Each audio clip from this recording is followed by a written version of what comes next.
Shalom.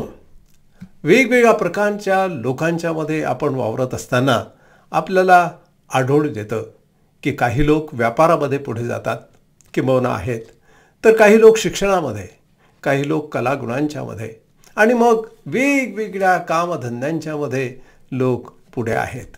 प्रत्येकाचं जणू काही काम ठरलेलं आहे, परंतु त्या सगळ्यांची आपल्याला गरज आहे समाज पुढे नेण्यासाठी आणि संपूर्ण रीतीनं सर्वांना मग त्याचा फायदा होत असतो, त्याची गरज आहे. परंतु अशा ह्या समाजामध्ये ज्यावेळेस विश्वासणारे लोक गेलेत, म्हणजे वेगवेगळ्या प्रांतांच्या मध्ये आणि देशांच्या मध्ये ते विखरून गेले, त्या 2000 वर्षापूर्वीच्या संदर्भामध्ये संत पेत्र सांगतो आहे. मग अशा ह्या विविध लोकांच्या मध्ये, संस्कृतींच्या मध्ये, चालीरीतींच्या मध्ये, पेहराव, खाणं पिणं ह्यांच्यामध्ये पसरल्यानंतर मग जे ख्रिस्ताचे भक्त लोक आहेत, विश्वासणारे आहेत, त्यांच्या बाबतीत मात्र तो त्यांना एक महत्त्वाचं मार्गदर्शन देतो. कारण आज सुद्धा जे विश्वासणारे आहेत, जे ख्रिस्ताचे अनुयायी आहेत, ते सुद्धा वेगवेगळ्या प्रकारच्या लोकांच्या मध्ये, प्रांतांच्या मध्ये विखुरलेले आहेत.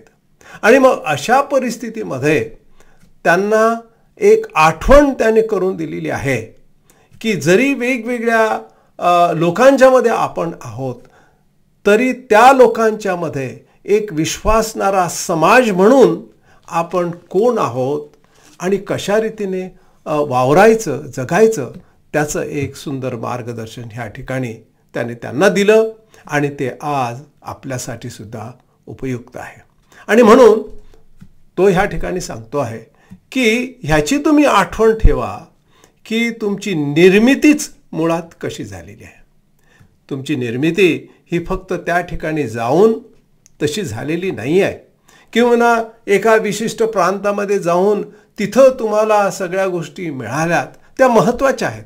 चाली, रीती, खाणं पिणं, भाषा वगैरे वगैरे ते तर महत्त्वाचंच आहे, त्याची आपल्याला गरज आहे. परंतु एक गोष्ट महत्त्वाची त्याने आठवण करून दिली आहे की तुमची जी निर्मिती आहे, त्याचं जे मूळ आहे तुमच्या समाजाचं, या नात्याने समाजामध्ये समाज म्हणजे तो विश्वासणाऱ्यांचा, त्यांचं जे मूळ आहे तो असं म्हणतो की ते तुम्ही विसरता कामा नये.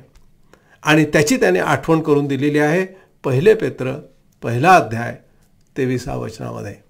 कारण तुम्ही नाशवंत बीजापासून नव्हे तर अविनाशी बीजापासून म्हणजे देवाच्या सदाजीवी व टिकणाऱ्या वचनाच्या द्वारे पुन्हा जन्मविलेले आहात. कसं तुमची निर्मिती झालेली आहे, कुठे आहे? देवाचे लोक या तुमचं जे मूळ आहे, निर्मितीचं जे ठिकाण आहे ते कुठं आहे? वेगवेगळ्या समाजाला त्यांच्या इतिहास आहेत, वेगवेगळ्या प्रकारचे काहीतरी चालीरीती आहेत आणि कधीकधी तर फार पुरातन आहेत त्या. आणि नक्कीच त्या चांगल्या गोष्टी आहेत, त्या मार्गदर्शक ठरतात आणि ते आपण पाहायलाही पाहिजे आणि त्यामधून आपल्याला एक प्रकारे भूषणावं वाटतं. तो असं म्हणतो की तुमची जी निर्मिती आहे, तुमचं जे मूळ आहे ते मात्र तुम्ही विसरता कामा नये. आणि म्हणून त्याने ह्या ठिकाणी स्पष्टपणे सांगितलेलं आहे की तुमची निर्मिती ही नाशवंत बीजापासून नव्हे तर अविनाशी बीजापासून म्हणजे देवाच्या वचनाच्या द्वारे झालेली आहे. ख्रिस्तावर विश्वास ठेवणारे, ख्रिस्ताचा जो समाज आहे की जो त्याचे अनुयायी पण करतो ख्रिस्ताचं, त्यांचं जे मूळ आहे ते मूळ त्याने ह्या ठिकाणी स्पष्टपणे सांगितलेलं आहे. आणि ते मूळ म्हणजे देवाचं वचन, न कोमेजणारं, इतकंच केवळ नव्हे परंतु सदाजीवी, नेहमी टिकणारं, त्याच्याद्वारे तुम्हाला निर्मिती मिळाली, त्याच्याद्वारे तुम्हाला नवीन जन्म मिळालेला आहे. तशी तुमची आध्यात्मिकरीतीनं निर्मिती झालेली आहे. मग वेगवेगळ्या प्रकारे समाजामध्ये वावरत असताना तुम्ही धंदा करणे, वेगवेगळ्या प्रकारचे कामं करणे, नोकऱ्या करणे, शिक्षण घेणे, खाणं पिणं, हे जे काही आहे, ज्या ठिकाणी आहात तुम्ही ते तर तुम्हाला करावंच करावं लागणार. कारण ह्या समाजामध्ये आपल्याला जगायचं आहे, समाजाला आपल्याला काही द्यायचं आहे. परंतु एक गोष्ट लक्षात ठेवायला त्याने स्पष्टपणे सांगितली आणि ती म्हणजे तुमचं जे निर्मिती आहे, तुमची जी मूळ आहे, कुठून तुम्ही निर्माण झालेलं आहे, ते म्हणजे देवाच्या वचनाच्या द्वारे. जे वचन त्याने तुम्हाला आणि मला दिलेलं आहे, जे सदाजीवी आहे असं स्पष्ट सांगितलेलं आहे आणि टिकणार आहे, त्याने तुम्हाला विश्वासाच्या द्वारे हे मिळालेलं आहे. अर्थात देवाचं वचन, शब्द, ह्या बाबतीत आपण ऐकलेलं आहे ते म्हणजे योहानाचं पुस्तक 1 अध्याय आणि 1 वचनामध्ये की प्रारंभी शब्द होता, शब्द देवासह होता, शब्द देव होता. प्रभू येशू ख्रिस्त हे पहिलं वचन, हे मूळ वचन आहे. हा पहिला शब्द आहे की ज्या त्याद्वारे सगळं काही निर्माण झालं आहे. ही संपूर्ण सृष्टी निर्माण केलेली आहे ज्याने, आणि ज्याने तुम्हाला आणि मला हे पवित्र शास्त्र बायबल म्हणजे त्याचं वचन दिलेलं आहे, त्याच्यावर विश्वास ठेवून त्याचा स्वीकार करून तुमची निर्मिती झाली, हे तुमचं मूळ आहे असं संत पेत्राला ह्या ठिकाणी सांगायचं आहे. उदाहरणार्थ 21व्या वचनामध्ये त्याने असं म्हटलेलं आहे, तुम्ही त्याच्याद्वारे देवावर विश्वास ठेवणारे झालेले आहात. म्हणजे ह्या प्रभू येशू ख्रिस्ताचा, ह्या वचनाचा, ह्या शब्दाचा तुम्ही विश्वासाने स्वीकार केला, ही तुमची निर्मिती आहे, हे तुमचं मूळ आहे. आणि किती मोठं आणि महान आणि आध्यात्मिक अशी निर्मिती आहे ह्यावरून त्याला सांगायची आहे. मग तुम्ही कुठेही असा, कोणत्याही ठिकाणी तुम्ही वावरत असा. पुढे असं त्याने सांगितलेलं आहे 21व्या वचनामध्ये, तर निष्कलंक व निर्दोष कोकरा असा जो ख्रिस्त त्याच्या मूल्यवान रक्ताने तुम्ही मुक्त झाला आहात, हे ध्यानात ठेवा. पुन्हा एकदा तो स्पष्टपणे सांगतो की ह्या देवाच्या वचनाच्या द्वारे तुम्हाला निर्मिती मिळाली, तुमचा जन्म झाला. दुसरी गोष्ट, तुम्ही त्याचा स्वीकार केला. तिसरी गोष्ट अजून तो म्हणतो की तुम्हाला त्याने मुक्ती दिलेली आहे, पापक्षमा दिलेली आहे. आणि ह्यामुळे तुम्ही एक वेगळे लोक आहात. समाजामध्ये ख्रिस्ती समाज वावरत असताना त्याने ह्याची विशेष रीतीनं आठवण करून दिली, हे अशासाठी की तुम्ही हे विसरता कामा नये. तुम्ही मग कोणत्याही प्रकारचा व्यवसाय करा, काही करा, पुढे जा, संशोधन करा, अभ्यास करा, वगैरे वगैरे कामं करा, धंदे करा, पण तुमचं जे मूळ आहे, जी निर्मिती आहे, ही देवाचं वचन की जे सदाजीवी आहे, टिकणारं आहे, आणि तेच ख्रिस्ताच्याद्वारे तुम्हाला मिळालेलं आहे. आणि म्हणून एक महत्त्वाचं वाक्य आणि महत्त्वाचं शिक्षण त्याने प्रत्येक विश्वासणाऱ्यांना ह्या ठिकाणी दिलेलं आहे. आपण ते कोठेही असा आणि कोणत्याही प्रांतामध्ये असा. अजून एक गोष्ट त्याने त्या लोकांना सांगितलेलं आहे, कारण की हे वेगवेगळ्या नवीन प्रांतांच्यामध्ये लोकांच्यामध्ये गेलेले होते. त्या ठिकाणी मुळात लोक होतेच, त्यांचे वेगवेगळ्या प्रकारच्या चालीरीती होत्या, त्यांचे मंदिरं होते, अजून भक्तीची ठिकाणं होती. परंतु ह्या विश्वासणाऱ्यांना मात्र कोणत्याच प्रकारची ठिकाणं नव्हती. अजून काही हा जो समाज आहे फार मोठा पुढे श्रीमंत झाला नव्हता. आणि अशा नवीन ठिकाणी मात्र त्यांनी कुठं जायचं भक्तीला, कोणतं ठिकाण एकत्र होण्यासाठी, काहीच नाही, कुठेच नाही आहे.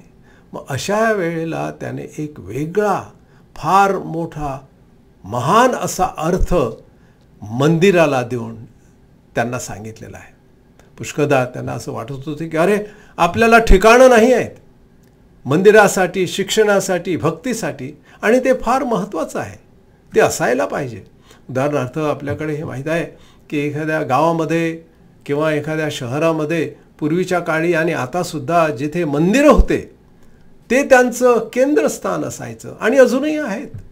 तिथून शिक्षण, धार्मिक, सामाजिक आणि आध्यात्मिक असल्या प्रकारचं शिक्षण अजूनही त्या सगळ्या गोष्टींचं केंद्रस्थान ते एखादं धार्मिक ठिकाण असतं, मंदिर असतं, चर्च असतं किंवा अजून काही असतं. ह्या लोकांना मात्र तसं काहीही नव्हतं. आणि म्हणून कधीकधी त्यामुळे आपण एक निराधार आहोत, आपल्याला भक्तीचं ठिकाणच नाही, मंदिरच नाही, म्हणून एक प्रकारे आपण एक कमी आहोत समाजामध्ये, आपण गरीब आहोत, हतबल आहोत, अशी कल्पना येऊ शकते त्यांच्या मनामध्ये. संत पेत्राने ती त्यांची कल्पना काढूनच टाकलेली आहे. त्याने सांगितलेलं आहे, हो जागा असणं आवश्यक आहे, असली तर चांगली, परंतु खरं मंदिर कुठे आहे, कोण आहे? मंदिर हे ठिकाण नाही, तर मंदिर हे तुम्हीच आहात. लोक आहेत मंदिर. आणि त्याचं एक विश्लेषण सुंदर त्याने 2रा अध्याय 5व्या वचनामध्ये सांगितलेलं आहे. तुम्हीही आध्यात्मिक मंदिर, जिवंत धोंडे, देवाला आवडणारे असे आध्यात्मिक स्वरूपाचे यज्ञ येशू ख्रिस्ताच्याद्वारे अर्पण्यासाठी पवित्र याजक गण असे रचिले जात आहात. काय म्हटलं त्याने? तुम्ही आध्यात्मिक मंदिर आणि जिवंत धोंडे. फार महत्त्वाचं, एक वेगळीच कलाटणी देणारं एक शिक्षण त्याने ह्या पहिल्या ख्रिस्ताच्या अनुयायांना, भक्तगणांना दिलेलं आहे. ठिकाण एकत्र येण्यासाठी, भक्ती करण्यासाठी, वेगवेगळ्या प्रकारच्या प्रार्थना करण्यासाठी महत्त्वाचं आहे, असायला पाहिजे जर शक्य असेल तर. परंतु खरं जे मंदिर आहे ते लोक आहेत, ते जिवंत लोक आहेत, आध्यात्मिक रीतीनं जे जिवंत आहेत ते, आणि ते तुम्ही आहात असं त्या पहिल्या मंडळीला संत पेत्र सांगतोय. आता हे आध्यात्मिक मंदिर जिवंत डोणे हे लोक होते ख्रिस्ताचे. याचा अर्थ असा की जे ख्रिस्ताचं वचन आणि शिक्षण पाळत होते, त्यांच्या दैनंदिन जीवनामध्ये ते जगत होते. त्याचं कारण असं की समाजामध्ये वेगवेगळ्या प्रकारच्या विकृती आहेत, अंधार आहे, दुष्टपणा आहे, फसवेगिरी आहेत, लबाडे आहेत. ह्या सगळ्या वेगवेगळ्या प्रकारच्या प्रकारांच्या मध्ये तुम्ही ख्रिस्ताचा समाज या रात्यानं जगत असताना जिवंत धोंडे म्हणून जगा, जिवंत मंदिर आहात. आणि मग ह्या समाजामध्ये जी काही दुष्टता आहे, पाप आहे, वेगळ्या प्रकारचे जे कुकर्म आहेत, त्या सगळ्यांना खरं मंदिर फक्त एखादी वास्तू म्हणून नव्हे, परंतु जिवंत वास्तू म्हणजे व्यक्ती, विश्वासणारे लोक ते तुम्ही आहात. आणि ह्या समाजातील ज्या काही अनिष्ट गोष्टी आहेत त्यांना तोंड देणारे प्रकाशाची प्रजा, असं ह्या त्या ठिकाणी त्याने सांगितलेले. उदाहरणार्थ 2 अध्याय आणि 9व्या वचनामध्ये त्याने होते, यासाठी की ज्याने तुम्हाला अंधारातून काढून आपल्या अद्भुत प्रकाशात पाचारण केले, त्याचे तुम्ही गुण प्रसिद्ध करावे.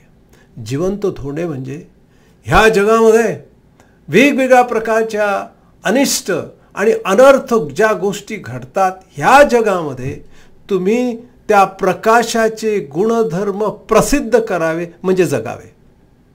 आपल्या बोलण्याच्याद्वारे, वागण्याच्याद्वारे, कृतीच्याद्वारे. हे ह्या लोकांची जबाबदारी आहे. हे ह्या मंदिराचं काम आहे, म्हणजे लोकांचं काम आहे. ठीक आहे, तुम्हाला जागा नाही, भक्तीसाठी जागा नाही, तुम्हाला एकत्र येता येत नाही, पण तुम्हाला समाजामध्ये मात्र जिवंत धोंडे जगण्याची जबाबदारी आहे, कारण तुम्हाला प्रकाशामध्ये त्याने पाचारलेलं आहे. मंडळी, फार महत्त्वाचं शिक्षण आजच्यासाठी जे महत्त्वाचं आहे ते त्याने पूर्वीच देऊन ठेवलेलं आहे आणि आपल्या सगळ्यांना त्याचं मार्गदर्शन मिळू शकतं. तर आज मला असं वाटतं की जर आजच्या ह्या परिस्थितीकडे जर पाहिलं तर खरोखर हे महत्त्वाचं आहे की प्रत्येक विश्वासणारा, ख्रिस्ताचा अनुयायी आणि ख्रिस्ताचा भक्त कोठेही असो, हा जिवंत आध्यात्मिकरित्या असला पाहिजे. की त्या ठिकाणी अंधाराचं काही काम चालू असेल, दुष्टपणाच्या ज्या काही गोष्टी असतील, मग ते ऑफिस असो, शाळा असो, अजून कंपनी असो की कुठे असो, त्या ठिकाणी मात्र प्रकाशासारखा विश्वासणारा व्यक्ती हा झळकला पाहिजे, तो त्याचं जीवन जगला पाहिजे. ते खरं मंदिर आहे, ती खरी वास्तू आहे. आध्यात्मिक वास्तू म्हणजे ख्रिस्ताची मंडळी, आध्यात्मिक वास्तू म्हणजे इमारत म्हणजे लोक आहेत. आणि ती जबाबदारी त्याने तुम्हाला आणि मला, प्रत्येक विश्वासणाऱ्यांना आज सगळ्यांनाच त्याने दिलेली आहे. आणि म्हणून आज पुनरपी आठवण आपण करून देऊ शकतो की जी निर्मिती आहे, समाजाची जी निर्मिती आहे, समाजामध्ये वावरत असताना, लोकांच्यामध्ये वावरत असताना, कुठे का असेना, ती निर्मिती त्या जिवंत सदाजीवी वचनाच्या द्वारे झालेली आहे. आणि ते वचन म्हणजे प्रत्यक्ष प्रभू येशू ख्रिस्त, जो आदी आणि अनंत, प्रारंभ आणि शेवट असा जो शब्द आहे, त्याचा स्वीकार केल्यामुळे आपण त्याला विश्वासानं अंगीकारलेला आहे आणि त्याने दिलेली जी मुक्ती आहे ती स्वीकारलेली आहे. त्यामुळे ह्या समाजाची निर्मिती झालेली आहे. त्यावर हा समाज आधारलेला आहे, ते आपलं मूळ आहे असं संत पेत्राला सांगायचं आहे. आणि मग पुढे तोच म्हणतो की सर्वांना त्याचे भक्त, त्याचे अनुयायी जगायचं आहे. कारण तो म्हणतो की तुम्ही आता अंधारातून प्रकाशामध्ये आलेला आहे. प्रत्येक मंडळी, प्रत्येक ख्रिस्ती व्यक्ती आणि प्रत्येक ख्रिस्ती कुटुंब हे प्रकाशासारखं ज्यावेळेस त्या गावामध्ये, त्या लोकांच्यामध्ये जगतं, त्यावेळेस ते त्याच्या वचनाप्रमाणे आध्यात्मिक मंदिर आहे, आध्यात्मिक मंदिर ठरतं.